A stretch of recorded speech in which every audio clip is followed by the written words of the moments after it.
नाशक तथा विश्व के समस्त तत्वों के ज्ञाता वीतराग प्रभु को नमन. We bow down to the promulgators of the pathway of liberation, who have destroyed the great heaps of karma and the knowers of reality, so that we all may realize the same. वंदे तद्गुण लब्धये.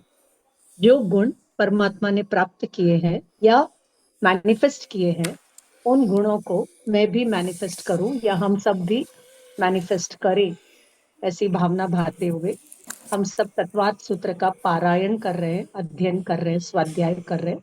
बहुत ही सुंदर बात है. और पहले और दूसरे अध्याय की समाप्ति के बाद अब हम तृतीय अध्याय की ओर चलते हैं. तो तृतीय अध्याय में क्या वर्णन आता है? आप लोगों ने भी तत्वार्थ का अध्ययन किया ही है. तो यहाँ इसमें अधोलोक का वर्णन आएगा और मध्य लोक का वर्णन आएगा. जैसे आप सब जानते हैं कि हर एक रिलीजन का एक सिंबल है, चाहे वो ओम हो या क्रॉस हो या चांद हो इस्लाम का. तो जैनिज्म का जो लोगो है वो लोक स्वरूप है ना, स्ट्रक्चर ऑफ द यूनिवर्स. और उस लोगो में ही बहुत डीप फिलॉसफी बताई हुई. उसमें चार गति के बारे में, रत्नत्रय के बारे में, और जो निमित्त नैमित्तिक संबंध है, कर्ता कर्म संबंध है, निमित्त नैमित्तिक संबंध है, जीव का जो स्वरूप है, और लोक में कितने द्रव्य हैं, वगैरह वगैरह. और वो एक ह्यूमन फिगर के फॉर्म में है.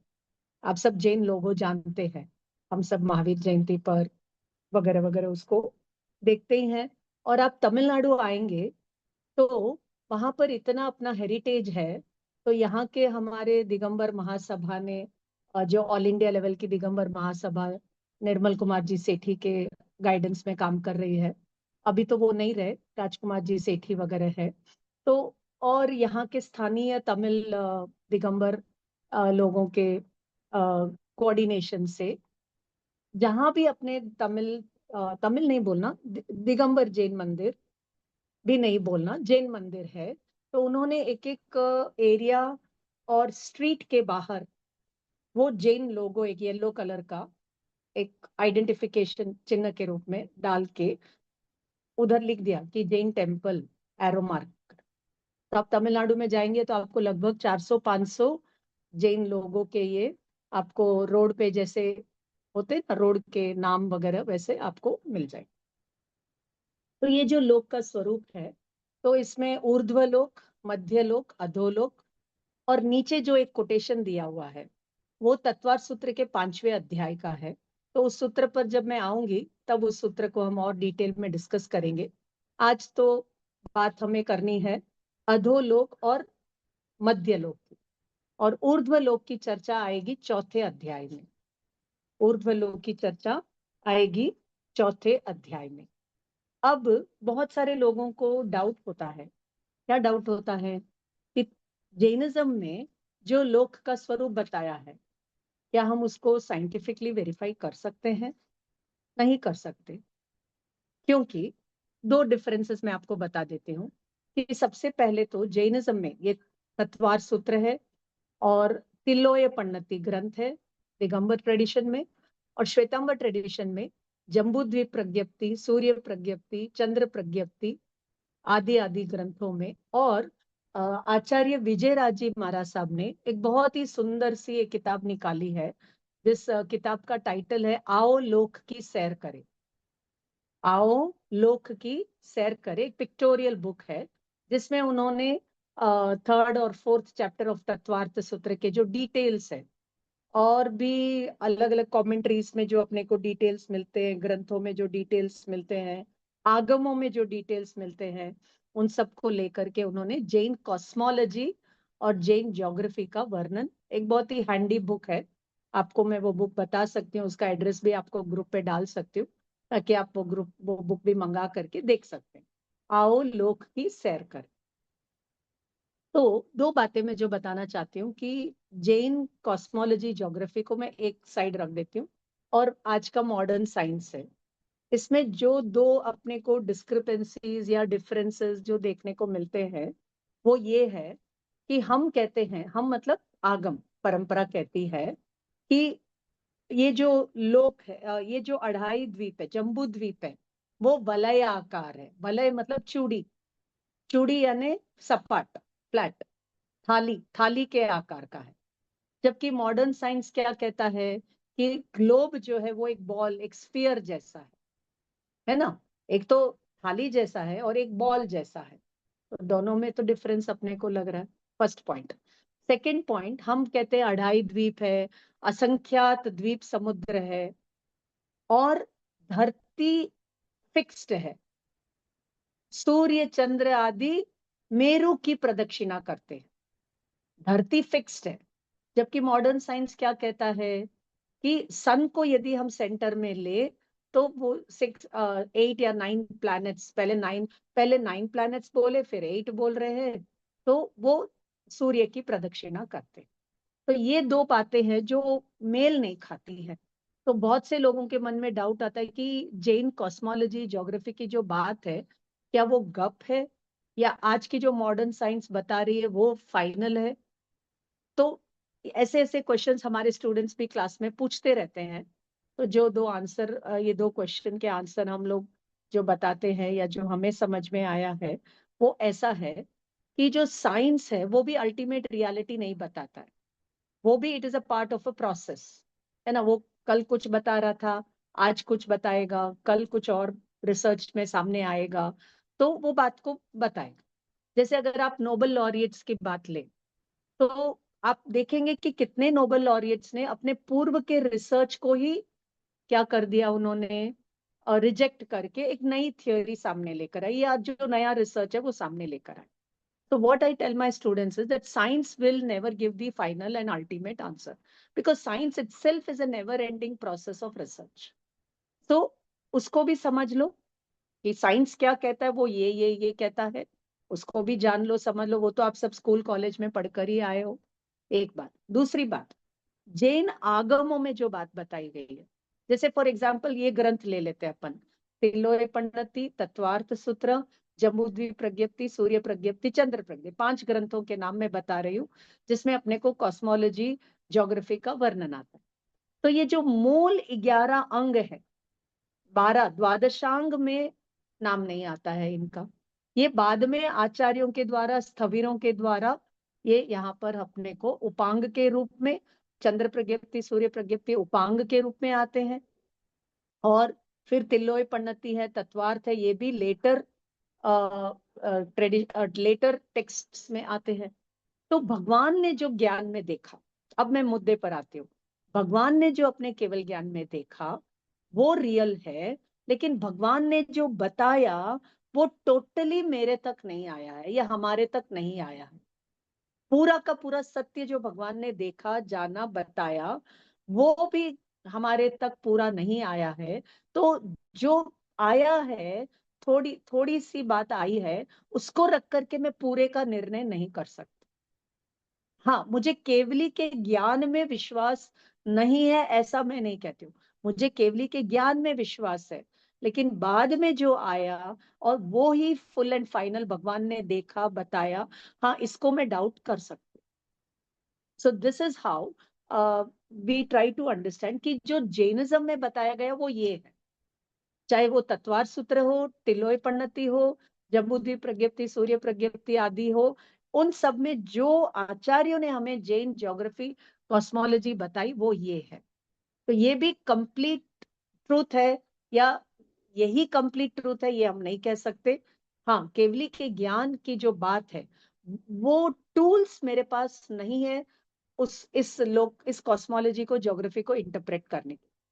तो अब मैं कुछ और एक जो रिसर्च करके लेकर आई, तो उसमें ये बताया है कि अगर हम जैन ज्योग्राफी, आप सोच रहे होंगे कि भाई मैडम तत्वार सूत्र पढ़ा रही है या जैन ज्योग्राफी कॉस्मोलॉजी पर लेक्चर दे रहे, क्योंकि देखिए 3rd और 4th चैप्टर में जो है वो टोटल एंड टोटल स्टैटिस्टिक्स है ना। कितने देवलोक है, कितने नरक है, कितने द्वीप समुद्र, कितने नदी, कितने पहाड़, ये डिटेल्स ही यहाँ पर आने वाले हैं। फर्स्ट बात। सेकेंड बात कि आचार्य को मोक्ष मार्ग बताना था, मोक्ष मार्ग की चर्चा करते ना, क्यों ज्योग्राफी कॉस्मोलॉजी बताने लग गए। क्यों ये चर्चा आई, यहाँ पर क्यों आई, वो भी जीव तत्व में क्यों आई? तो सुनिए, पहले मैं ये बात बता के फिर वो जो रिसर्च सामने आया है, मतलब नॉट रिलेटेड टू ज्योग्राफी और cosmology, but related to the how to look at it, how to look at it. आप मुझे एक क्वेश्चन बाद में पूछ लेना, how to look at it, तो मैं उसका आंसर वहां पर दे दूं। तो अब क्वेश्चन ये उठता है कि वापस से मैं वापस वहीं पर जाऊंगी जहां से स्टार्ट किए थे, कि मोक्ष मार्ग में किसकी चर्चा है? ये तत्वार्थ सूत्र है, मोक्ष मार्ग, मोक्ष शास्त्र है, तो मोक्ष मार्ग की चर्चा है। तो पहले से लेकर चौथे अध्याय तक जीव तत्व की चर्चा, और पांचवें अध्याय में अजीव तत्व के माध्यम से जीव तत्व को बताया, ताकि उसको रत्नत्रय की प्राप्ति हो सके। फिर छठे सातवें अध्याय में आश्रव तत्व की चर्चा है, ताकि जीव को आश्रव का स्वरूप समझ में आए और वो आश्रव को स्टॉप करने की दिशा में गति करे। फिर आठवें अध्याय में बंध तत्व बताया कि भाई तुम आश्रव ही करते रहोगे तो बंध ही होता रहेगा, तो मोक्ष से तुम बहुत दूर रहो। ये बात समझ में आई? यानी कहीं पर भी आश्रव बंध नहीं बताया, जीव को जीव तत्व समझाने के लिए आश्रव अजीव बंध अजीव आश्रव बंध आदि सब समझाए गए। ये एक बहुत बहुत ऊंची फिलॉसफी है, मेथडोलॉजी है, कि जिसको अप्लाई किए बिना अगर हम जैनिज्म फॉलो करेंगे तो वो ब्लाइंड फेथ में गिना जाए। ब्लाइंड फेथ यानी मिथ्यात्व अपना इंटैक्ट रहेगा, मिथ्यात्व डाइल्यूट नहीं होगा। और फिर 9th चैप्टर में संवर निर्जरा, और फिर इन सब के प्रैक्टिस यानी आश्रव और बंध को स्टॉप करके संवर निर्जरा पूर्वक जो अल्टीमेटली होता है, वो 10th अध्याय में मोक्ष के रूप में ये 10 अध्याय अपने को बताएगा। ये एक डिविजन हुआ, क्लासिफिकेशन हुआ। दूसरा क्लासिफिकेशन क्या था कि फर्स्ट चैप्टर इज अबाउट ज्ञान, in case you have missed my first lecture. First chapter is about ज्ञान, उसमें पूरे 5 प्रमाण की बात आती है, मति श्रुत से लेकर के केवल ज्ञान, एंड प्रमाण और नयर्धिगम, अधिगम यानी study, study of reality through प्रमाण एंड नय, ये फर्स्ट मेथडोलॉजी। सेकंड से लेकर के फोर्थ तक ये तत्व बताए, व्हाट आर ऑल द नोएबल्स इन ज्ञान, वो सेकंड से लेकर के 5th चैप्टर तक बताए। तो क्या है नोएबल? 5 भाव को जानो, 4 गति को जानो, गति में जीव जाता है तो 5 जातियां होती है, कैसी इंद्रियां होती है, कैसा शरीर होता है, वगैरह वगैरह सब वर्णन सेकंड चैप्टर में हुआ। फिर ये मैं बताया कि देवलोक, नरक और मध्यलोक में जीव कहाँ कहाँ जा सकता है। अगर, अब ध्यान से सुनिए, अगर हमने ज्ञान तत्व यानी ज्ञान की मेथडोलॉजी को नहीं अप्लाई किया, तो हमारे ज्ञान में जो ज्ञेय आएंगे वो लिमिटेड आएंगे, इनफाइनाइट नहीं आ सकते, लिमिटेड ही आएंगे। और हम लिमिटेड में ही रिसर्च करते रहेंगे, करते रहेंगे, करते रहेंगे। इस लिमिटेड इंद्रिय ज्ञान से हम अनलिमिटेड केवल ज्ञान तक नहीं पहुंच सकते। तो हम कहाँ कहाँ जा सकते हैं? अगर हमने ये लिमिटेड ज्ञान ही रखा, मेथडोलॉजी अप्लाई किए बिना ही जैनिज्म फॉलो किया, प्रमाण और नए को नहीं लगाया, तो जीव अजीव आदि लिमिटेड तत्वों को ही हम, द्रव्यों को ही हम जानेंगे, तो कहाँ कहाँ जा सकते हैं? तो आपको ये शरीर मिल सकता है, ये इंद्रियां मिल सकती है, ये गति मिल सकती है, और आप कहाँ कहाँ ट्रैवल कर सकते हो? तो उन्होंने बताया कि नरक में ट्रैवल कर सकते हो, अढ़ाई द्वीप पे कहाँ कहाँ ट्रैवल कर सकते हो, और फिर चौथे अध्याय में बताएंगे कि देवलोक में ट्रैवल कर सकते। एक बात। दूसरी बात कि लोक का स्वरूप बताने के पीछे 2 कारण है आचार्यों का। एक तो जब जीव को केवल ज्ञान होगा तो पूरा लोक का ज्ञान उसके ज्ञान में झलकेगा, है ना? जैसे अपने को मैथ्स में थ्योरम पढ़ा है, this plus this is equal to this, तो पहले हम एक हाइपोथेसिस लेके चलते हैं ताकि उसका कंक्लूजन हमको आए, तो पूर्व जिन्होंने सॉल्व किया हुआ है हम उससे मिला लेते हैं, तो हम भटकते नहीं। तो ऐसे ही भगवान ने अपने ज्ञान में देख करके लोक का स्वरूप ऐसा बताया, और मेरे ज्ञान में भी लोक का स्वरूप ये जानने में आया। तो हम मतलब जो प्रैक्टिशनर है, जो साधक है, वो अपने केवल ज्ञान की यात्रा में निशंक होकर के आगे बढ़ सकता। नहीं तो शंका आती रहेगी, मुझे जो ज्ञान में दिख रहा है, मेरे ध्यान में जो आ रहा है, वो यही वो लोक है या कोई और लोक है ना। मतलब ऐसा कंफ्यूजन हो सकता है और वो 11वें गुणस्थान से नीचे गिर भी सकता है। हालांकि लोकालोक का ज्ञान विदाउट केवल ज्ञान आता नहीं है, ये एक बात है। दूसरी बात, लोक का स्वरूप इसलिए बताते हैं ताकि आप जान लो कि पूरे लोक में कहीं पर भी सुख नहीं है, एक्सेप्ट आत्मा में। न देवलोक में सुख है, न कहीं और सुख है। तो इसलिए हमें पूरे लोक का भी ज्ञान कराते हैं ताकि आप भ्रम में न रहो और निश्चिंत होकर के मोक्ष मार्ग में आगे बढ़ सको। एक उदाहरण देती हूँ। जैसे कि समझ लीजिए हम लोग कोई डिज्नीलैंड गए। डिज्नीलैंड आप सब जानते हैं, है ना। वहां पर जाकर के सीधा आपको बोले कोई रूम में आप जाओ और मेडिटेशन करो, जबकि आपने तो डिज्नीलैंड के बारे में बहुत पढ़ रखा है, सुन रखा है, और आप देखना भी चाहते हो डिज्नीलैंड को, लेकिन वो तो आप देखते नहीं हो और सीधा मेडिटेशन के लिए बैठ जाते हो। तो आप मेडिटेशन नहीं कर पाओ। क्यों? क्योंकि आपका मन बोलेगा कि अरे डिज्नीलैंड में तो मैंने ये पढ़ा था, सुना था, वहां वो हो रहा होगा, वहां वो हो रहा होगा, वहां ये हो रहा होगा। तो मन है ना, बाहर ही जिज्ञासा करेगा कि क्या हो सकता है वहां पर। तो वो अपने जो मोक्ष मार्ग में है वो फोकस नहीं कर पाए।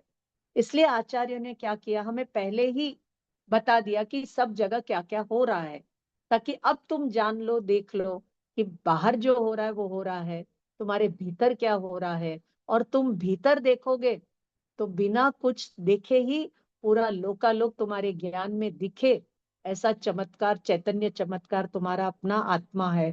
तो तुम उस आत्मा को देखो, और जो ज्ञेय में आ रहे हैं उसमें तुम लुब्ध मत बनो, राग द्वेष मत करो, आसक्ति मत करो, वहां की भावना निदान मत कर बैठो, है ना। नरक में दुखों का वर्णन, पहाड़ जैसे दुखों का वर्णन भी किया गया है।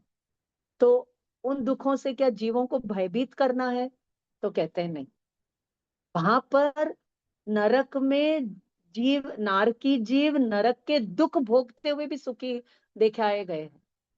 सब वहां अगर किसी जीव को सम्यक दर्शन है तो नरक की मार पड़ रही है, लेकिन वहां भेद विज्ञान की धारा होने से वहां भी अनंतानुबंधी कषाय का बंध नहीं, वहां भी कर्म की निर्जरा हो रही।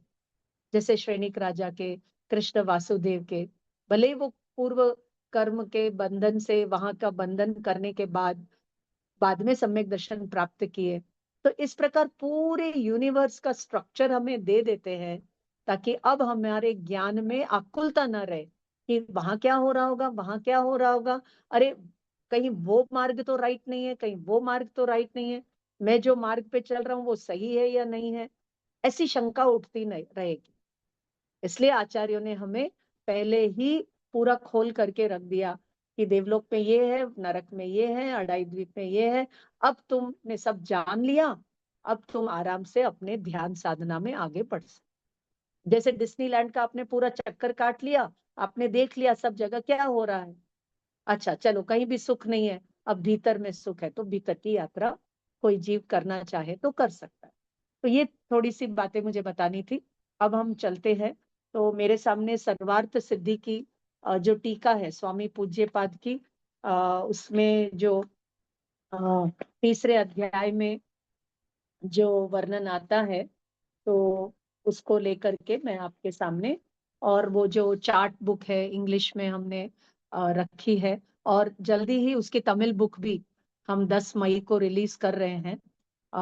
तो आप लोग अगर चाहे, कोई आपके तमिल भाई बहन हो तो तत्व सूत्र पढ़ने में उनको सुविधा उस बुक से हो सकती है। तो चलिए, इस चैप्टर में कितने सूत्र हैं? तो लगभग 39 सूत्र हैं, और श्वेतांबर परंपरा में कुछ सूत्र थोड़े आगे पीछे हो सकते हैं। तो मैं पूज्यपाद स्वामी की टीका को फॉलो कर रही हूँ, इसलिए इसमें थर्ड अध्याय में अः थर्ड अध्याय में क्या है, 39 सूत्र। तो चलिए सूत्र पढ़ते हैं। आप लोग सब अपनी अपनी बुक सामने रख लीजिए कि अधोलोक का वर्णन यहाँ पर करते हैं। तो पहला ही सूत्र जो है वो क्या कहता है, पढ़िए। रत्न, शर्करा, बालुका, पंक, धूम, तमो महातमः, प्रभा भूमयो, घनाम्बुवाताकाश प्रतिष्ठाः, सप्तधो अधः, सप्तधोदः। सुंदर। पहला सूत्र क्या कहता है? रत्न प्रभा। मैं अब एक एक को स्प्लिट करके पढ़ रही हूँ। ये 7 भूमियां हैं। पहली है रत्न प्रभा, और दैट इज द फर्स्ट नरक। शर्करा प्रभा सेकंड, बालुका, पंक, धूम, तमह, महातमह। ये 7 भूमियां किसके सहारे स्थित है? तो वहां पर 3 वलय बताते हैं, 3 वलय। घनाम्बु, घन अंबु, अंबु का अर्थ क्या होता है? अंबु का अर्थ होता है वाटर।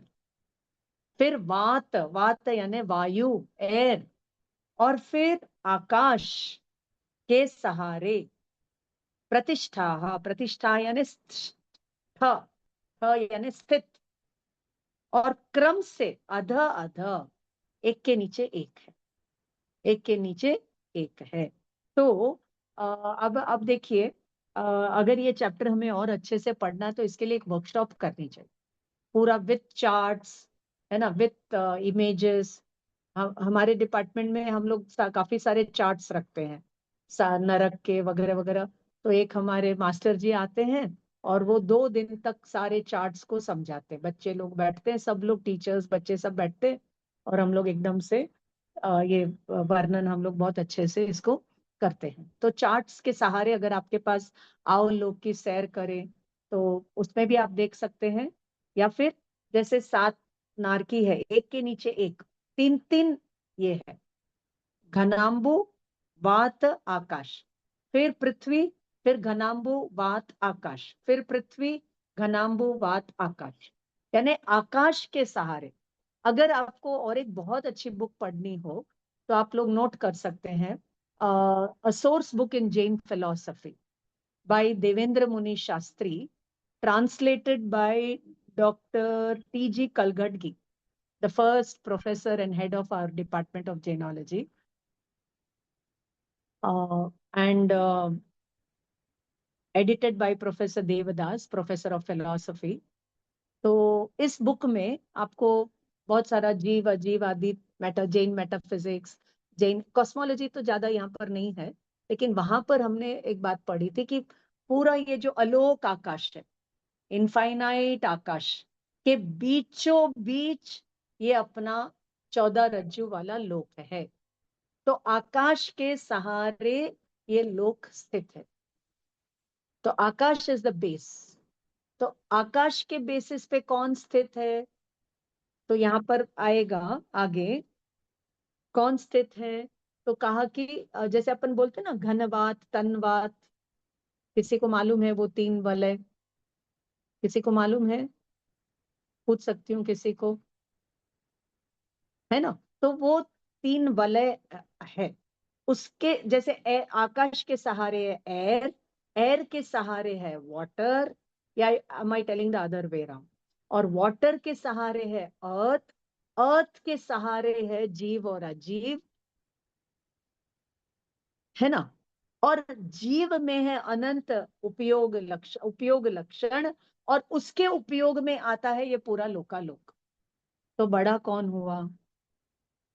हम कहते हैं ये लोक बड़ा है, ये अलोक बड़ा है, लेकिन हमारे उपयोग में एक लोक नहीं, अनंत लोक, पास्ट प्रेजेंट फ्यूचर वाले आने की ताकत इस आत्मा के उपयोग लक्षण में है, आत्मा के पोटेंशियल एनर्जी में है। तो सबसे बड़ा महान यदि कोई है तो वो मेरा जीव तत्व है। तत्व, जीव तत्व यानी जीव रियलिटी। आपके लिए आपका जीव, मेरे लिए मेरा जीव।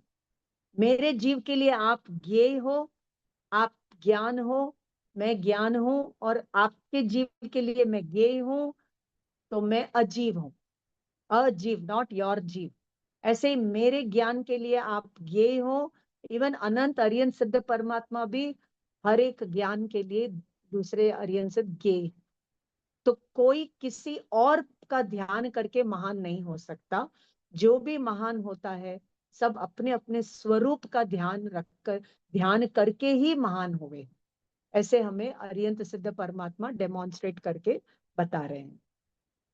तो सबसे पहले तो अब ये रत्न शर्करा, रत्न प्रभा का मीनिंग क्या है? प्रभा का मतलब होता है कांति, लस्टर, है ना। एक उपमा दी गई है वहां पर, एक उपमा जैसे दिया गया है कि प्रभा के समान।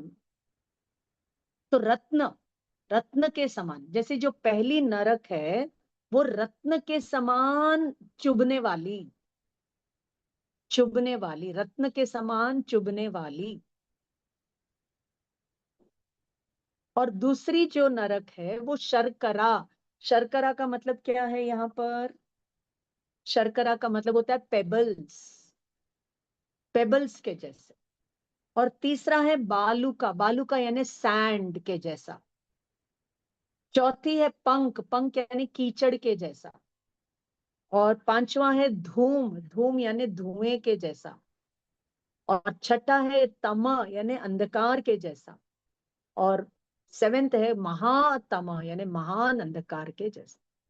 तो इनको अपने को एक फिजिकल मेटीरियल लेवल जैसा रत्न शर्करा नहीं समझना चाहिए कि वहां पर रत्न ही रत्न है, वहां पर मिट्टी मिट्टी है, वहां पर कीचड़ ही कीचड़ है, ऐसा नहीं लेना चाहिए। इसको मेटाफोरिकली हमें समझना चाहिए।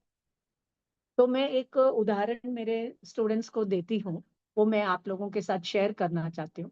कि लोग कहते हैं कि नरक है या नहीं है। तो अभी हमने जो गंधर्वाद बुक रिलीज की है, तो उसमें भी नरक है या नहीं, कर्म है या नहीं, जीव अजीव है या नहीं, पुण्य पाप है या नहीं, है ना। इस जन्म में हम मनुष्य है तो अगले जन्म में हम मनुष्य ही बनेंगे या नहीं, या कोई और बनेंगे, वगैरह वगैरह।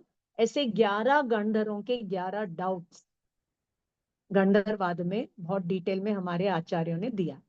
अब मैं लगे हाथ एक और बात बताना चाहती हूँ, आप बाय द वे मत लीजिएगा। कि लोग कहते हैं कि जैनिज्म ने वेदों को रिजेक्ट किया। ये हाफ ट्रूथ है। फुल ट्रूथ इज कि it was the Jains who interpreted the Vedas correctly. Vedas is pure math, science and pure nature and logic से वो चलता है। तो उसको करेक्टली इंटरप्रेट किया था हमारे जैन्स ने, जैन आचार्यों ने। और ये डेमोन्स्ट्रेट होता है गंधर्वाद के टेक्स्ट से। उदाहरण के तौर पर गौतम स्वामी को वेद की एक ऋचा को लेकर के एक डाउट था। ऋचा यानी एक वैदिक स्टेटमेंट, एफोरिज्म या सूत्र या स्टेटमेंट। और उसी की कॉन्ट्रडिक्टरी बात वेद के दूसरे ऋचा में लिखी गई। So he was confused, like him all the other 11 Gandharvas. Veda की अलग अलग ऋचाओं को रख करके उन्होंने एक, उनके मन में डाउट था कि भाई ये बात सत्य है कि ये बात सत्य। So they were having these doubts in their minds. तो वो डाउट्स के साथ महावीर के पास गए, और महावीर ने उन ऋचाओं को करेक्टली इंटरप्रेट करके बताया कि देखो, तुम इस दृष्टि से उस ऋचा को देखो तो ये ऋचा सही है, और उस दृष्टि से उस ऋचा को देखो तो ये बात भी सही। तो उन्होंने अनेकांत दृष्टि लगा करके वेदों को इंटरप्रेट करके दिया। और फिर गंधर्वों के डाउट्स रिकंसाइल हुए, तो वो सब समर्पित हुए जिन शासन के। तो यहाँ पर क्या कहना चाहते हैं कि ये जो रत्न प्रभा आदि है, इनको हमें मेटाफोरिकली लेना है। कि ऐसा नहीं है कि वहां रत्न है, वहां शर्करा है, बालू का है। इधर नहीं आना बेटा, थोड़ी सी देर ऊपर। तो मेरे स्टूडेंट्स जो पूछते हैं कि नरक है या नहीं, कैसे प्रूव करेंगे, तो मैं उनको दो आंसर्स देती हूँ। तो अगर आपको अच्छा लगे तो आप भी लीजिएगा ये आंसर्स, और आप भी इस बात को आगे शेयर कर सकते हैं। कि सबसे पहले तो हम जब इस संसार में आए तो सब माँ के गर्भ में 9 महीना रहकर आए, है ना। कोई इसमें तो किसी को कोई डाउट ही नहीं है, सब 9 महीने रहकर आए। तो आप यदि 9 सेकंड का भी हिसाब दे सकते हैं माँ के गर्भ में, आप 9 मिनट नहीं, 9 सेकंड आप कैसे थे, आप उसका हिसाब दीजिए। हिसाब दीजिए मतलब वर्णन करिए। तो वो कहते नहीं कर सकते। फर्स्ट बात। सेकंड बात, आप 10 दिन पहले क्या खाना खाए, या कौन सी ड्रेस पहनी थी, या कहाँ पर थे, या किसके साथ क्या काम मतलब क्या बात कर रहे थे, क्या आप उसका ब्यौरा दे सकते हैं? 9 महीने का छोड़ दीजिए, इस जन्म में 10 दिन पहले रैंडमली पूछ लिया किसी को, तो कोई भी नहीं बता सकता ना, unless otherwise you maintain a diary or something. You cannot tell what dress you were wearing, what food you had, what words you spoke to whom. You can't give the details of. तो I just tell my students कि जब हम इस जन्म का ही पूरा नहीं हमारे मेमोरी में है, ज्ञान में है, तो पूर्व जन्म का हम कैसे बता सकते? ये तो भगवान ने अपने ज्ञान में देखा और बताया इस प्रकार है, तो हम भगवान की बात से, भगवान की दृष्टि से हम ये संसार को देखते हैं। एक minute, I am in the class, I am in the class, I am in the class, I am in the class. आप जाके नानू को बोलो प्लीज। एक मिनट सर, एक मिनट।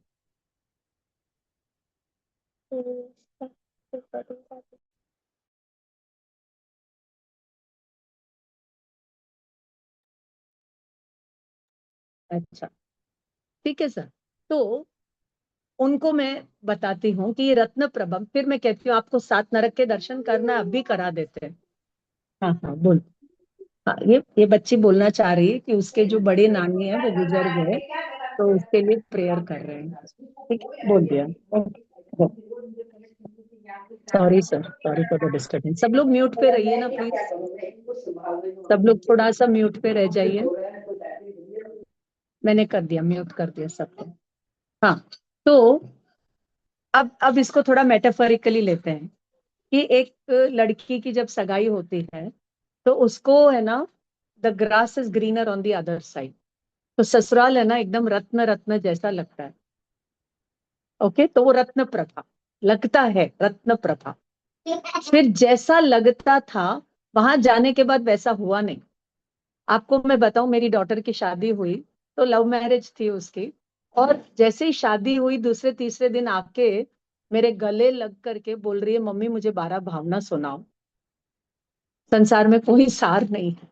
लव मैरिज करके ससुराल गई और 3 दिन के बाद आके गले लग के बोल रही है, मम्मा मुझे 12 भावना सुनाओ। क्योंकि उसने एमए जेनोलॉजी किया हुआ था। मैंने मेरे हस्बैंड और डॉटर को कहा कि आप लोगों से मुझे कुछ भी नहीं चाहिए, आपको ये पढ़ाई करना है, क्योंकि आप जो भी करोगे वो कुछ भी साथ में चलने वाला नहीं है। लेकिन ये ज्ञान ध्यान अगर आप ले लोगे तो हो सकता है ये आगे जन्मों में आपको गाइड करे। So both my husband and my daughter have done the MA Genealogy course, which is so highly integrating the Digambar, the Shwetambar, the science and spirituality, the ancient and the modern, the philosophy and the practices. So it is very important to study Jainism very systematically. तो as a, तो class में बहुत सारी बातें होती है तो थोड़ा लाइट वे में बताने के लिए उनको ऐसा बताते हैं। तो वो लोग कहते हैं, रियल मैम ये तो बहुत फैक्चुअल है जो आप बता रहे हैं, 7 नरक यही दिख जाते हैं उनको। कैसे दिखते हैं? तो शादी होने के पहले सब रत्न जैसा लगता है, शादी होने के बाद सब, पहले जो रत्न दिख रहा था वो पेबल्स निकला, और फिर उस उन्हीं पेबल्स वाली जिंदगी में जीते जीते जीते वो एकदम नीरस लगने लगा, बालू का जैसे। जैसे मिट्टी को ना खा सकते हैं, ना चबा सकते हैं, ना निगल सकते हैं, ना निकाल सकते। तो ऐसे वो बालू का के जैसा जीवन लगने लगता है। और फिर क्या हो जाता है, एक दो तीन बच्चे हो जाते हैं, तो अब संसार से निकलना चाहे तो भी निकल नहीं सकते, पंख की तरह कीचड़ में धंसते ही चले जाते हैं, धंसते ही चले जाते हैं। तो कीचड़ जैसा लगता है। और फिर समझ लीजिए, जैसे मेरे मम्मी बोलते हैं कि भाई तू तो पढ़ लिख ली, हमने तो कुछ भी नहीं किया लाइफ में। तो अंदर में से धुआं धुआं निकलता है। अब जिंदगी का अंत हो रहा है, कुछ भी किया ही नहीं लाइफ में, तो ऐसे एकदम एक पश्चाताप का एक धुआं धुआं जैसे। और फिर अगले जन्म में जाने वाले हैं, कुछ भी साथ में जीव रत्नत्रय बिना ही निकल रहा है, तो अंदर का अंधेरा और घोर अंधेरा। एक और मेरी स्टूडेंट थी, उसकी शादी हुई, तो उसकी सास जो थी ना, वो सुबह 10 बजे से लेके शाम को 8 बजे तक टीवी ही देखती रहती थी। खाती थी, बैठती थी, टीवी देखती, मुझे नाम नहीं लेना है किसी का। खाती थी, बैठती थी, टीवी देखती रहती। तो वो स्टूडेंट, एक आंटी, तो वो स्टूडेंट आके बोली, मैम जिसके जीवन में धर्म नहीं है ना, उसके जीवन में अंधेरे के सिवा कुछ भी नहीं। और धर्म का मतलब हमने क्या समझा? सिर्फ क्रियाकांड। देखिए, क्रिया मैं भी करती हूँ, सामायिक प्रतिक्रमण, 14 नियम, 12 व्रत, है ना, सब करते हैं, लेकिन उसी को धर्म नहीं मानते। धर्म बहुत ऊंची और बहुत आगे की चीज है, बहुत डीप है, बहुत प्रोफाउंड है, बहुत मेटाफिजिक्स फिलॉसफी को लगाएंगे तो धर्म का मर्म समझ में आता है। नहीं तो हम क्रिया कोई धर्म मान करके, हाँ, गो गो गो, ठीक है ना। तो इस प्रकार ये रत्न प्रभा आदि, हाँ हाँ, देख ओके सर। तो ये तो थोड़ी सी बाय द वे बात हो गई, just for students to get them interested कि भाई इसी जीवन में अगर आपको जीवन जीने का तरीका नहीं आता है तो वो नरक के जैसा ही है। अब नरक शब्द का अर्थ ले लीजिए, न अरक, अरक यानी लाइट। तो आप दो वेज में उसको इंटरप्रेट कर सकते हैं कि जहां पर सनलाइट नहीं है, या फिर जहां पर अपने को रत्नत्रय की पूरी लाइट जहां पर जगमगा नहीं सकती। सम्यक दर्शन ज्ञान हो सकता है वहां पर, अनंतानुबंधी कषाय का क्षयोपशम हो सकता है ना, क्षयोपशम हुआ हुआ जीव वहां रह सकता है, लेकिन कंप्लीट क्षय ऑफ ऑल द मोह एंड कषाय इज नॉट पॉसिबल ओवर। तो न अरक, अरक यानी सनलाइट या light, where it is not there is नरक। तो जिसके जीवन में रत्नत्रय नहीं है, वो इस धरती के ऊपर रहते हुए भी नरक जैसा ही अंधेरे वाला, मिथ्यात्व वाला, कषाय वाला, अनैतिकता वाला ही जीवन है, वो नरक जैसा ही है। ठीक है। तो इस प्रकार यहाँ पर आकाश के सहारे है क्या बोले, वात, और वात के सहारे है वाटर, और वाटर के सहारे ये पृथ्वियां, एक एक पृथ्वी। इस प्रकार ये पहले सूत्र का अर्थ हुआ।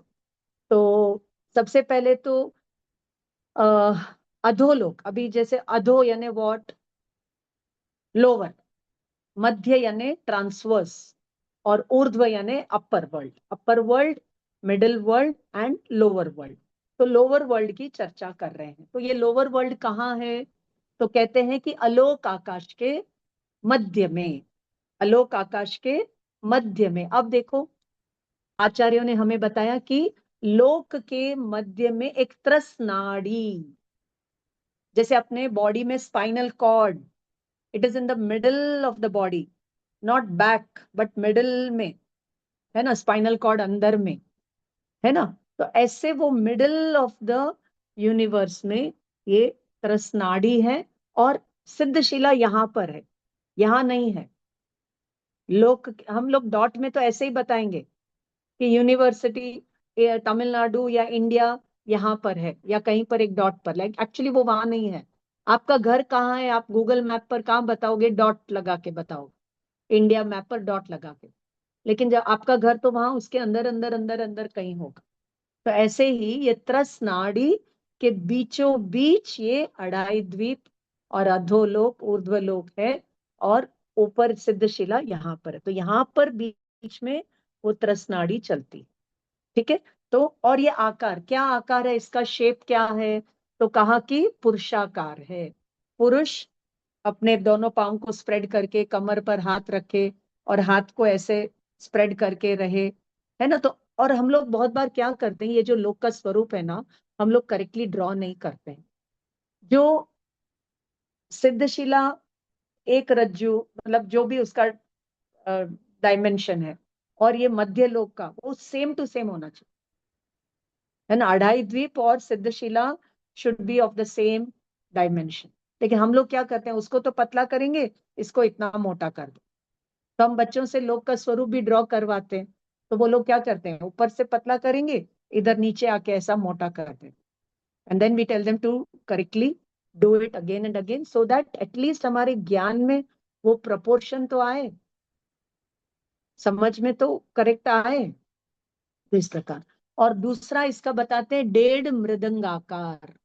जैसे मृदंग आप सब जानते हैं ना, ढोलक। तो एक ढोलक के ऊपर दूसरा ढोलक रखते हैं, तो या उल्टी बाल्टी रखते हैं, तो आकार बनता है, उस आकार का ये लोक है। अब और एक बात मैं लगे हाथ बताना चाहूंगी कि ये पुरुषाकार लोक क्यों है, पुरुष के आकार का क्यों है। आप मुझे क्लास के एंड में आंसर दीजिएगा कि ये जो लोक का आकार पुरुषाकार लोक क्यों बताया गया है। स्मॉल होमवर्क, ठीक है। चलो, अब इसकी ऊंचाई कितनी है, what is the length, breadth, height, diameter? Actually, it is a three-dimensional figure. Actually, it is a three-dimensional figure.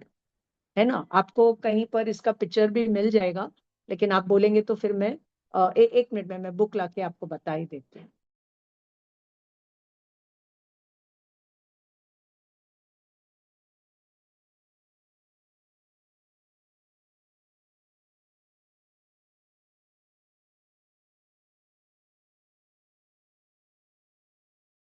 लोग सब यहाँ पर देख सकते हैं, तो यहाँ पर देखिए, ये जो लोक का पिक्चर है, आप फोटो लेना चाहें तो ले सकते हैं। यहाँ पर आपको दिख रहा है थ्री डायमेंशन, दिख रहा है यहाँ पर आपको, जैसे कि ये तो उसका हो गया लेंथ, यहाँ पर लेंथ हो गया, यहाँ पर ये यहाँ पर ब्रेथ हो गया, और ये इसका थर्ड डायमेंशन है ना। और ये देखिए यहाँ पर ये त्रस नाड़ी इधर बीचों बीच है, अंदर ही अंदर चल रही है, और ये सिद्धशिला यहाँ पर है ऊपर, और हम लोग यहाँ पर कहीं है बीच में। हमें स्पॉट में तो हम यहाँ पर बताएंगे, लेकिन हमें समझना कि हम यहाँ पर हैं, इस तरीके से, ठीक है। तो सर्वत्र ये कैसा है, 14 रज्जु। ना व्हाट इज रज्जु। अब ये जो रज्जु का जो डिस्टेंस है, वो आज के मैथमेटिकल टर्म्स में हम नहीं बता सकते। इसको एक उपमा के रूप में हमारे शास्त्रों में आता है कि एक बहुत बड़ा राउंड बॉल है, उसका क्या बोले, उसका मेजरमेंट वगैरह सब अपने को शास्त्रों में मिलता है कि 6 महीने तक लगातार वो बॉल, ऊपर से कोई देव, ऊंचा मतलब बहुत पावरफुल शक्ति वाला देव बहुत फोर्स से उस बॉल को नीचे फेंके, और वो जितना डिस्टेंस ट्रैवल करे 6 महीने से लेकर के, तो उतने टाइम टाइम मतलब उस डिस्टेंस को एक रज्जु बोलते, उस डिस्टेंस को एक रज्जु, ऐसा यहाँ पर अपने को बताया। तो ऐसा 14 रज्जु वाला ये एक अपना लोक की ऊंचाई है। और लंबाई कितनी है उत्तर दक्षिण, तो यहाँ पर कहते हैं 7 रज्जु। चौड़ाई यहाँ पर कितनी है, 7 रज्जु। और इसका क्यूबिकल मेजरमेंट होगा 3.5 रज्जु, 3.5 रज्जु। और इसका जो घनफल है, घनफल का मतलब क्या है, क्यूबिक वॉल्यूम इसका जो है वो है 14 × 7 × 3.5, इतना मतलब इसका वॉल्यूम लोक का। और इसमें कौन रहते हैं, ऑल द 6 द्रव्य, अनंत जीव, अनंत अजीव, एक धर्मास्तिकाय, एक अधर्मास्तिकाय, एक आकाशास्तिकाय, और कालाणु। तो अनंत जीव, अनंत अनंत अनंत पुद्गल, एंड द होल यूनिवर्स में एक ही धर्मास्तिकाय, और होल यूनिवर्स में एक ही अधर्मास्तिकाय, और आकाश है, वो लोक में भी रहता है और अलोक में भी। अनंत आलोक में, अलोक आकाश में ओनली आकाश इज देयर।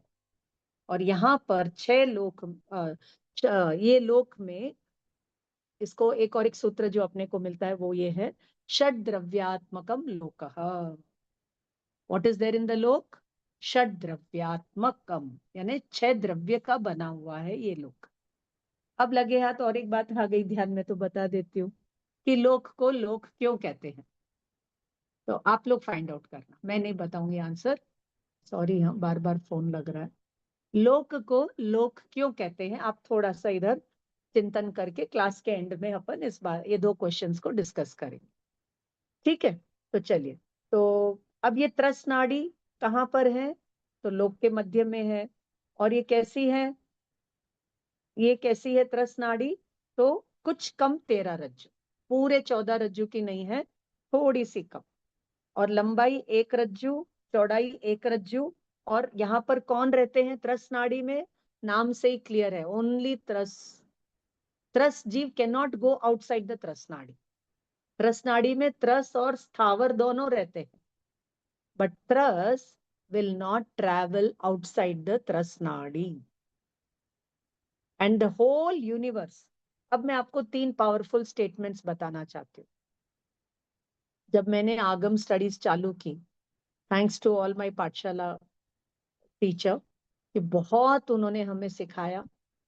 तत्वार सूत्र एक चातुर्मास में इतनी धुन लगी थी पढ़ने की कि एक चातुर्मास में 10 अध्ययन तत्वार्थ के, 10 अध्ययन दशवेकालिक के, 10 अध्ययन उत्तराध्ययन के कंठस्थ कर. इसलिए आप लोग भी सब खूब कंठस्थ करो. अपने मन को, अपने उपयोग को, शास्त्र पढ़ने से ज्यादा कोई भी काम अगर हम अपने माइंड को या उपयोग को देते हैं, इसका मतलब हमें संसार में बहुत गहरी रुचि है, मोक्ष हमारा बहुत दूर है. लेकिन अगर हम बहुत श्रद्धा से, बहुत उत्साह के साथ, जिज्ञासा के साथ अगर हम शास्त्र पढ़ते हैं, नया नया नया ज्ञान सीखते हैं, तो तीर्थंकर गोत्र के 20 बोल में आता है कि नया नया ज्ञान सीखे और सीखे हुए ज्ञान को रिवाइज करे, है ना, जिज्ञासा रखे, तो तीर्थंकर गोत्र का भी जीव बंद कर सकता है यदि उत्कृष्ट रसायन आवे तो. व्हाट इज दिस रसायन? रसायन मीन्स भाव. इन केमिस्ट्री रसायन means chemical, and in philosophy, Jain philosophy, रसायन मीन्स भाव. उत्कृष्ट भाव आवे तो तीर्थंकर गोत्र का भी बंध जीव कर सकता है. ठीक है, तो चलिए. तो ये पूरा जो यूनिवर्स है, 3 powerful sentences which can really change the life of many many people. very powerful, very intense, very beautiful, very important. सबसे पहला सेंटेंस ये है कि ये जो पूरा यूनिवर्स है, ये जीवों से ठसाठस भरा हुआ है. ऐसा एक भी आकाश प्रदेश नहीं है जहां पर मेरे इस जीव ने अनंत बार जन्म मरण न किया. क्या है पहली बात? पूरा यूनिवर्स, पूरा लोक जीवों से ठसाठस भरा हुआ है. एक भी आकाश प्रदेश ऐसा नहीं है जहां पर इस जीव ने अनंत बार जन्म मरण न किया हो. First point. सेकंड पॉइंट, समुद्र के किनारे रही हुई मिट्टी के कण कदाचित कोई गिन सकता है.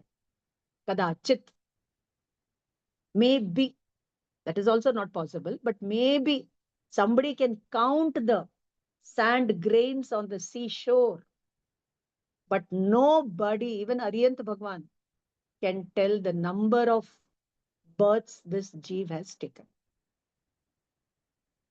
है ना, समुद्र के किनारे रही हुई मिट्टी के कण कदाचित कोई गिन सकता है, लेकिन इस जीव ने कितने जन्म किए हैं इसका हिसाब अरिहंत भगवान भी नहीं. इसीलिए तो उनका ज्ञान अनंत है. समझ में आया ना? अनंत है, इसीलिए तो उनके ज्ञान में आ रहा है, लेकिन वो भी नहीं पूरा बता सकते. Second point. थर्ड पॉइंट, इस यूनिवर्स में ऐसा कोई जीव नहीं है जिसके साथ हमारे इस जीव ने सभी प्रकार के रिश्ते नाते नहीं बनाए हो. यानी हर एक जीव दूसरे जीव का माता पिता, भाई बहन, नौकर चाकर, शत्रु मित्र सब रह चुका है. इसीलिए तो कभी कभी क्या होता है, हमें कोई दिखता है तो हमें बहुत पसंद आता है, और कभी कभी दिखता है तो ऐसा लगता है क्यों हमारे सामने आ गए. we without any reason we like somebody, and without any reason we hate somebody. तो एक और एक शब्द आता है ऋणानुबंध. किस जीव का किस जीव के साथ कैसा ऋण यानी कर्ज, लेना देना, उतना उतना वो मैग्नेट की तरह चलता रहता है. ठीक है, तो ये मतलब संसार की विचित्रता है, और वो विचित्रता अपने को पूरे यूनिवर्स में देखने को मिलती है, ताकि ये जीव संभल जाए और रत्नत्रय के सुंदर से मोक्ष मार्ग पर आकर के अपना कल्याण कर सके. तो ये पहला सूत्र हुआ. अब दूसरे सूत्र पर हम आते हैं. अब जल्दी जल्दी सूत्र करेंगे, हो सके तो 2-3 क्लास में ये वर्णन पूरा करेंगे. ठीक है, तो सेकंड सूत्र में बताया तासु त्रिंशत् पंचविंशति पंचदश दश त्रिपंचोनैक नरक शतसहस्राणि पंच चैव यथाक्रमम। यथाक्रमम यानी रेस्पेक्टिवली। तासु, तासु यानी उनमें, उन भूमियों में। त्रिंशत, त्रिंशत का मतलब होता है त्रिम यानी त्रि, शत यानी यहाँ पर बताएंगे त्रिंशत यानी त्रि, 3 लाख। यहाँ पर आगे आएगा नरक शत सहस्राणी, तो त्रिंशत पंचविंशति, पंचविंशति यानी 35। ओके, देन पंचदश, पंच एंड दश 15 लाख। फिर आएगा दश, दैट इज 10 लाख लेना है। फिर त्रि तो 3 लाख। फिर पंच यानी 5, अनूण पंचोण यानी 5 कम 1, तो 5 कम 1 लाख। और 5 नरक। तो क्या मतलब है यहाँ पर कि इतने, मतलब यहाँ पर क्या बता रहे हैं ये सेकंड सूत्र में कि वहां पर इतने नरक है। मोटे रूप में 7 नरक की ये भूमियां है, लेकिन वहां पर कॉलोनीज कितनी है, वहां पर रहने के स्थान कितने हैं, तो कहते हैं कि इतने हैं। कितने हैं? पहले में बताया 30 लाख, फिर 25 लाख, फिर 15 लाख, 10 लाख, 3 लाख, 5 कम 1 लाख और 5 नरक। इस प्रकार ये क्या बोले नरक का वर्णन आता है। ठीक है, अब इसके डिटेल्स तो है ना, देखिए क्लास में तो हम पूरा नहीं पढ़ा पाएंगे। Definitely nobody can do justice on giving talks on Tattvartha Sutra and giving the full details of Jain cosmology. It is not possible. I will only do the sutra reading and motivate you to go and explore more. Okay? चलो, तो सबसे पहले तो यहाँ पर जो क्या बोले, जो वलय वलय बताए ना, तो थोड़ा सा इधर देखिए। जैसे अपने अर्थ में हम लैटिट्यूड्स और लॉन्गिट्यूड है ना, अपना ग्लोबल मैप होता है, उसमें हम लैटिट्यूड्स लॉन्गिट्यूड सब ड्रॉ करके रखते हैं ना। But as such latitude longitude कुछ ड्रॉ किया हुआ नहीं है ना। ये हम हमारे अंडरस्टैंडिंग के लिए, हमारे वर्किंग के लिए हम लोग ऐसे मेजर करने के लिए लैटिट्यूड्स लॉन्गिट्यूड्स वगैरह ड्रॉ करते। तो ऐसे ही ये जो लोक का जो पिक्चर है, ऐसा कोई ड्राइंग नहीं बनाया हुआ है लोक में, कैसे है ऐसा है ऐसा है, बट ऐसा होता है, ऐसा ही है। Without the drawing we have to understand.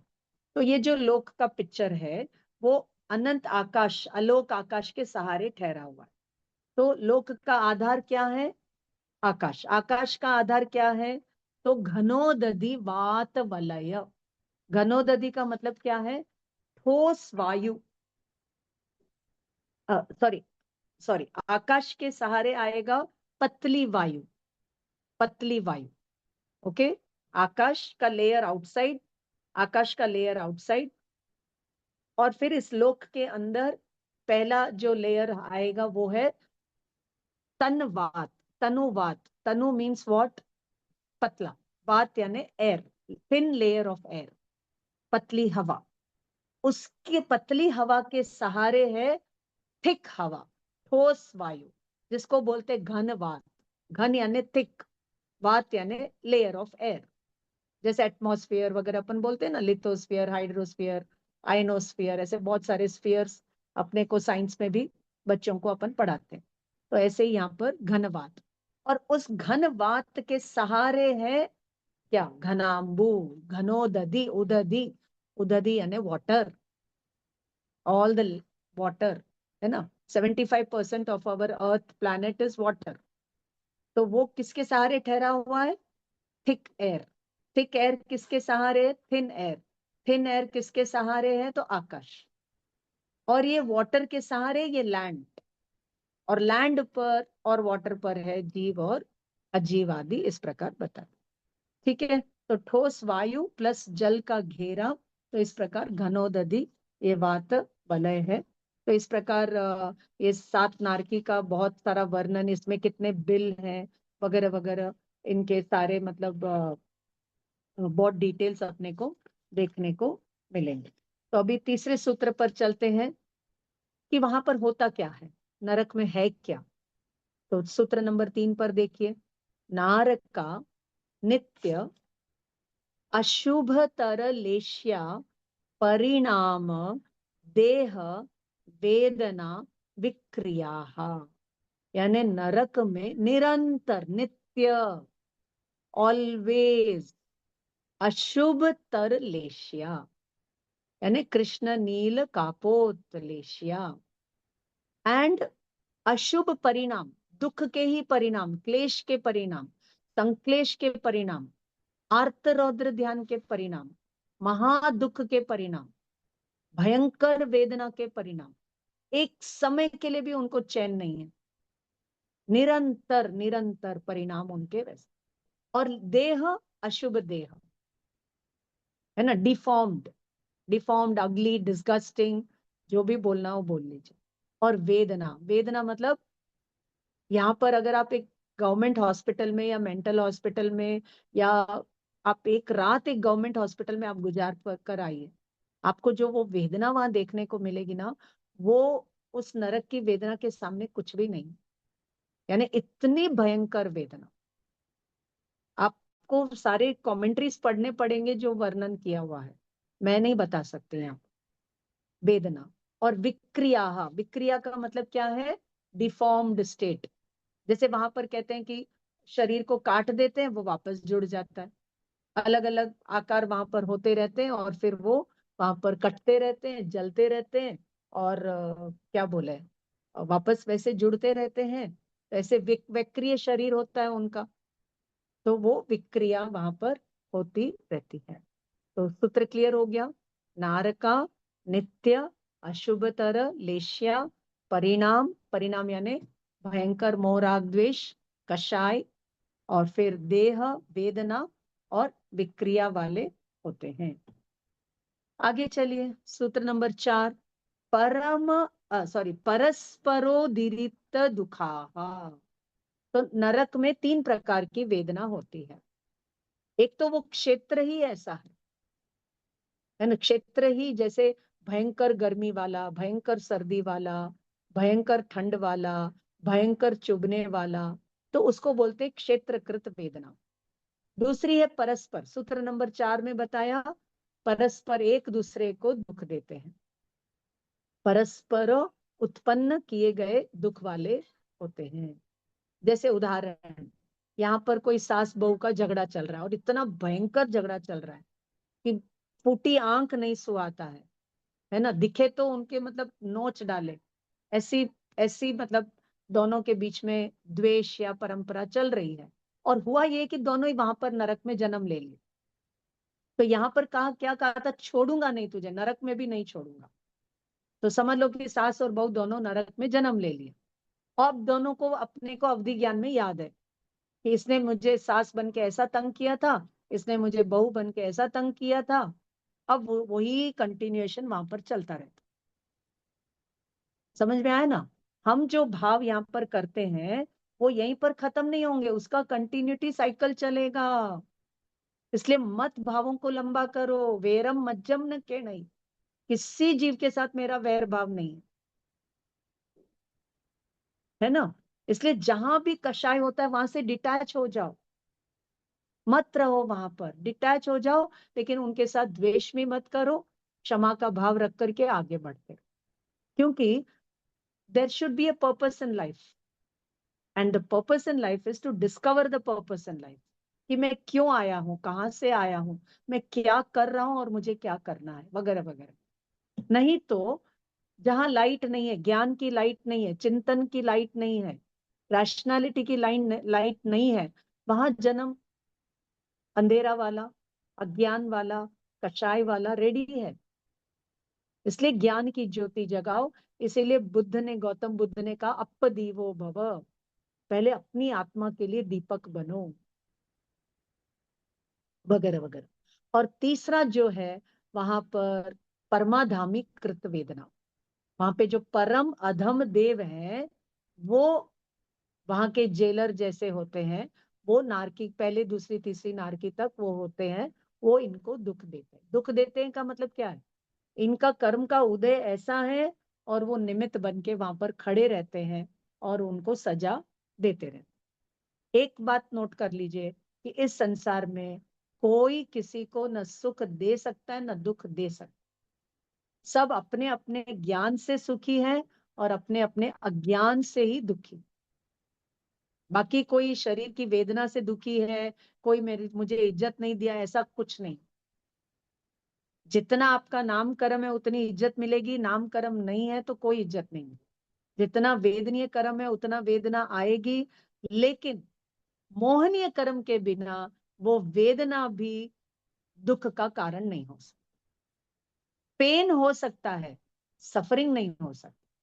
Pen अलग चीज है, सफरिंग अलग चीज है ना। पेन हो सकता है, वेदनीय कर्म का उदय हुआ तो पेन होगा, लेकिन मोहनीय कर्म का उदय नहीं है तो पेन हमें हमारा कुछ भी नहीं बिगाड़ सकता।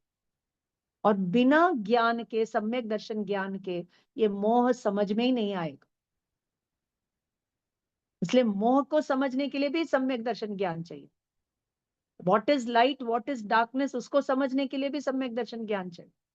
ज्ञान किसे कहते हैं, अज्ञान किसे कहते हैं, ये समझने के लिए भी सम्यक दर्शन ज्ञान चाहिए। तो ये जो पहला ही सूत्र है तत्वार्थ सूत्र का, ये मास्टर सूत्र है। ये सूत्र को हमें सब सूत्रों के ऊपर लगाते चलना चाहिए, नहीं तो फिर आधी अधूरी पढ़ाई। ठीक है, तो अब यहाँ पर कहते हैं सूत्र नंबर 5, संक्लिष्टासुरोदीरित दुखाश्च प्राक चतुर्थ्या। यानी ये जो चौथी भूमि से पहले यानी तीसरी नार की तक असुर, असुर यानी जो परमाधामी देव है, परम अधम देव। अब देखो देवलोक, ये जो देवगति के जीव है ना, वही एक ऐसे जो आपको चारों तीनों लोक में मिलेंगे। जैसे नरक के जीव सिर्फ अधोलोक में मिलेंगे, मनुष्य गति के जीव सिर्फ तिरछा लोक में मिलेंगे, लेकिन जो देव है ना, वो ऊर्ध्व लोक में भी है, मध्य लोक में भी है, और ये परमाधामी के रूप में अधोलोक में। ठीक है ना, समझ में आ रहा है क्या? चलो आगे चलते हैं। तो संक्लिष्ट असुर यानी बहुत संक्लेश परिणाम वाले, cruel minded, wicked minded, cruel minded. जैसे टेररिस्ट हो, या कोई रेपिस्ट हो, या कोई करप्ट व्यक्ति हो, या जो हमेशा ग्रीड को ही लेकर के चल रहा हो, ऐसे कैसे उसके परिणाम होते हैं, उससे भी भयंकर परिणाम वाले संक्लिष्ट असुर। सुर का मतलब होता है देव, असुर यानी लोअर कैटेगरी के थे, असुर राक्षस टाइप, है ना। वो क्या करते हैं, दुख वहां पर जेलर के जैसे, they keep torturing the people. जैसे यहाँ पर किसी को टॉर्चर करने में बहुत मजा आता है, उनको सेडिस्ट बोलते हैं। तो टॉर्चर करने में मजा आता है, हो सकता है उन्होंने थोड़ा पुण्य भी कलेक्ट कर लिया है। जैसे उदाहरण के तौर पर, नाम नहीं लेना है, कोई बहुत नमाज पढ़ता है, कोई बहुत मंदिर बनाता है, पूजा पाठ करता है, लेकिन बहुत टॉर्चर के परिणाम रखता है, घर में सबको टॉर्चर करता है ना, मारता है, टॉर्चर करता है, जो भी करता है, लेकिन उसने कोई पुण्य के भाव भी किए, तो उस पुण्य के भाव के कारण वो देव बना। लेकिन इस संक्लेश भाव के कारण वो लोअर लोअर लेवल का पुण्य बंद किया, इसलिए वो लोअर लेवल का असुर जाति का देव वहां पर नरक में बना, और वहां पर जाकर के वही टॉर्चर करने की परंपरा को आगे बरकरार रखता है। क्यों? क्योंकि उसने उसमें आनंद माना था, दूसरों को टॉर्चर करने में आनंद माना था, तो वहां जाकर के वही आनंद करता रहे। तो हम जो भाव करेंगे ना, उसका कंटिन्यूटी की सारी व्यवस्था पूरे लोक में पड़ी हुई। ठीक है ना, इसलिए अपने भावों का ध्यान अपन सबको रखना, ये तत्वार्थ सूत्र ही नहीं, जितने भी अपने शास्त्र है वो हमें सिखाते। ठीक है, तो इस प्रकार वहां पर लेशिया, अति कृष्ण लेशिया, और अलग अलग नरक में कितनी लेशिया होती है, उन सबका वर्णन शास्त्रों में मिलता है कि पहली, दूसरी, तीसरी, छठी, सातवीं नरक में कौन सी लेशिया, कितने मतलब वहां पर जैसे यहाँ पर बताए ना परिणाम, तो एकदम अशुभ वर्ण, गंध, रस, स्पर्श, इसलिए कभी भी किसी को देख करके घिन मत करो, कभी भी किसी भी चीज को देख करके डिस्गस्ट, जुगुप्सा भाव मत लेकर आओ, क्योंकि इन सब से भयंकर अनंत गुणी अशुभ चीजें हम सब नरक में देख करके हम आ चुके हैं, लेकिन ये कुदरत का करिश्मा है कि हम सब भूले हुए हैं, नहीं तो याद कर करके हम दुखी होते। इससे अच्छा है कि कुदरत ने हमसे बहुत कुछ छुपाया है, it is for our benefit only. ठीक है। और वहां पर देह कैसी होती है? हुंडक, यानी कुरूप वाली, एकदम 6 प्रकार के संस्थान बताते हैं ना, अ, अ, उसमें छठा आता है हुंडक। तो वज्र, ऋषभ, नाराज, ऐसे नाम आते हैं सारे, वज्र, ऋषभ, नाराज, अर्ध नाराज, कुब्जक, हुंडक आदि, मुझे नाम याद नहीं आ रहे सारे। 6 संस्थान, 6 सहनन, तो उसमें जो निकृष्टतम है वो वहां पर पाया जाता है। ठीक है। और वेदना कैसी होती है? अनंत शीत, अनंत उष्ण, अनंत भूख, अनंत प्यास, अनंत रोग। उन रोगों के सामने ये हमारे शरीर के आज के रोग कुछ भी नहीं है।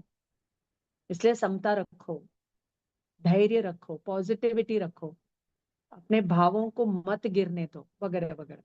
तो कहते हैं कि नरक में इतनी मतलब भूख लगती है कि नारकी जीव सोचता है कि मुझे पूरे धरती का अन्न मिल जाए तो खा लूं, लेकिन मिलता नहीं है वहां एक कण भी।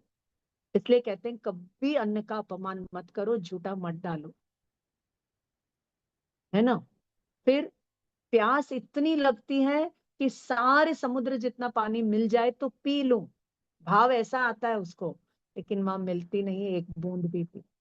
इसलिए पानी का भी कभी भी अपव्यय मत करो। कहते हैं कि नरक के जीव को वहां इतनी ठंडी लगती है, इतनी ठंडी लगती है कि अगर वहां से कोई जीव मर करके यहाँ पर हिमालय में उत्पन्न हो जाए या अपने फ्रीजर में उत्पन्न हो जाए, तो भी उसको वहां पर गर्मी लगे। और वहां इतनी गर्मी लगती है, इतनी गर्मी लगती है कि कोई जीव वहां से मर करके यहाँ भट्टी में उत्पन्न हो जाए तो भी उसको वहां पर ठंडी लगे। ऐसी ऐसी बातें शास्त्रों में लिखी हुई है। हम तो ये सब पढ़ करके बड़े हुए, आप लोगों को लगेगा ये सब जैसे मूवीज में बताते ना कि पूरा नरक का मेनू दे रखा है। एक मूवी में तो ऐसे ही बताया था ना, ओ माय गॉड में, कि पूरा नरक का वहां पर पकोड़े बनाए जाओगे, ये जाओगे, वो जाओगे। तो ये देखो मूवीज में तो कुछ भी बता देते हैं, अपने को थोड़ा इसको भी बाहर उतना ही बताना चाहिए जितने इसके टेकर्स हैं, नहीं है तो नहीं बताना चाहिए, है ना, इस तरीके से। तो चलिए, तो यहाँ पर अशुभ विक्रिया होती है, परस्पर कुत्ते जैसे लड़ते हैं ना गली के, वैसे लड़ते रहते, एक क्षण का भी वहां चैन नहीं। और मिनिमम आयु, लाइफ स्पैन क्या है वहां पर? 10,000 ईयर्स, मैक्सिमम 33 सागर। इसलिए नरक जाना है तो 10,000 ईयर्स मिनिमम है, मिनिमम है। और यहाँ सब हम अनंत बार जाके आ चुके हैं, अनंत बार हम देवलोक, नरक, अगर आपको पढ़ना है ना तो रियल में और भी बहुत सारे डिटेल्स है मेरे पास तो, लेकिन अभी समय के अभाव के कारण तो हम आगे इतना ही लेंगे। तो परस्पर दुखों का वर्णन भी शास्त्रों में मिलेगा, वो पढ़ेंगे अपन आगे। तो 5 सूत्र हुए अपने, यहाँ तक ही रखते हैं आज की क्लास।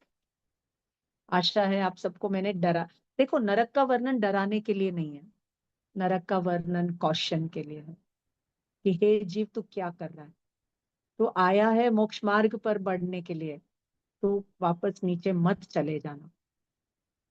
डराने के लिए नहीं है, संभालने के लिए। ठीक है। तो इन्हीं शब्दों के साथ आज के क्लास को मैं विराम देती हूँ। कितनी जल्दी 1 घंटा निकल गया पता ही नहीं चला। 39